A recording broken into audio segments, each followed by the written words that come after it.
ખાસ અહીંયા બેઠી છે ને દીકરીઓને કેવું છે, કોઈક આડી આપણી નજર કરે ને તોય તે એની સામે કદાચ હોળી રંગની ખેલવી પડે, રક્તની હોળી રમવી પડે.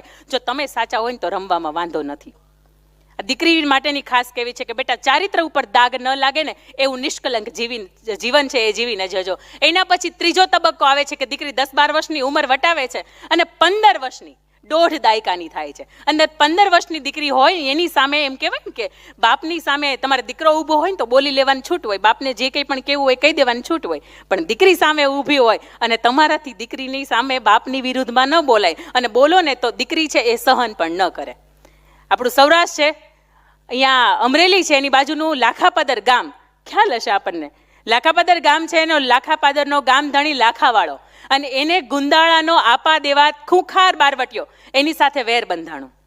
બન્યું એવું કે 8-10 વર્ષ વીત્યા અને લાખાવાળો સવારથી ક્યાંય પણ ગયો ને તો સાંજ થાય ને તો પાછો આવી જાય. અડધી રાત્રે ક્યાંય રોકાય નહીં, કારણ કે એને ખબર હતી કે એક વખત આ વેરનો કટકો છે એ વેર વાળશે.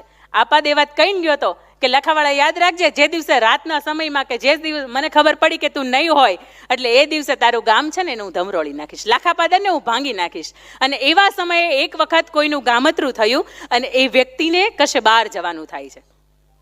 આપા દેવાતને ખબર પડે કે ઘરે દીકરી એકલી છે, આપા લાખાવાળો છે નહીં, એટલે ગામ ભાંગવા માટેનો કે ગામને નષ્ટ કરવા માટેનો મારી પાસે ખૂબ સરસ મજાનો સમય છે. એની ઘણા બધા માણસોની ઘોડે સવારની એની ફોજ હોય, લઈને આવે, લાખાપાદરને આખું ભાંગી નાખે, જે શક્ય એટલો મુદ્દામાલ હોય એટલે લૂંટી જાય, લઈ જાય, ઢોર ઢાંખર હોય એને પણ લૂંટીને લઈ જાય. અને એકલો આપાવાળો હોય એ લાખાવાળાના ફળિયામાં આવે અને ત્યાં આવીને એવું કે એ લાખાવાળા, એ દિવસે તો બહુ મોટી મોટી વાતો કરતો હતો કે મારા ગામ ઉપર તારે ઊંચું નહીં જોવાય, એ દિવસે તે એવું કીધું હતું કે હું બેઠો છું ત્યાં સુધી તારે લાખાપાદરને કાંઈ નહીં થાય. આજે ક્યાં ગયો?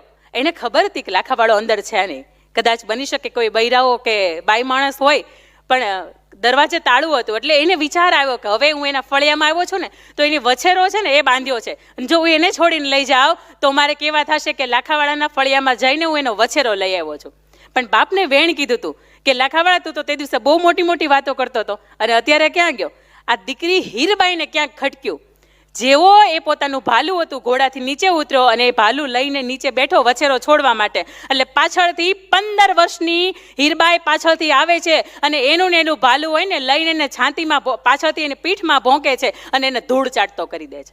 આખું ગુજરાત ગોટે ચડ્યું હતું કે આ ખૂખાર બાઢવટિયાને કોણ પોકશે, પણ એ દીકરીએ બાપનું વેણ હતું ને એનો વળતો જવાબ આપ્યો અને એਵੇਂ નહીં, એને ધૂળ ચાટતો કરી દીધો. બાપની અંદર ઓરડાની અંદર બેધારી તલવાર હતી, એ બહાર લઈને આવી, એના કટકા કર્યા, એના ગાંસડી ભરી અને અંદર રૂમમાં રાખી મૂક્યો. વાટ જોવે કે મારો બાપ ક્યારે આવે, લાખાવાળો ક્યારે આવે.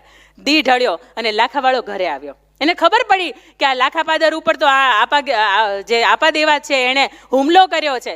ફટાફટ ઉતાવળે ડગલે ઘરે આવે છે ને દીકરી તને કાંઈ થયું તો નથી ને? એટલે કે ના બાપુ મને કંઈ નથી થયું, પણ આપણા ફળિયામાં એક આવ્યો હતો ને એ તમારો વછેરો છોડતો હતો એટલે મેં એને જવા નથી દીધો, તમારે એનું મોઢું હાલો હું તમને બતાવું. અંદર રૂમમાં લઈ જાય છે અને ત્યાં જેવી ગાંસડી છોડે છે ને ત્યાં જુએ છે, હા હા હા દીકરી તારી આ તાકાત, આ 15 વર્ષની દીકરીની તાકાત કે આ તે ખૂંખાર બારવટીયાને મારી નાખ્યો.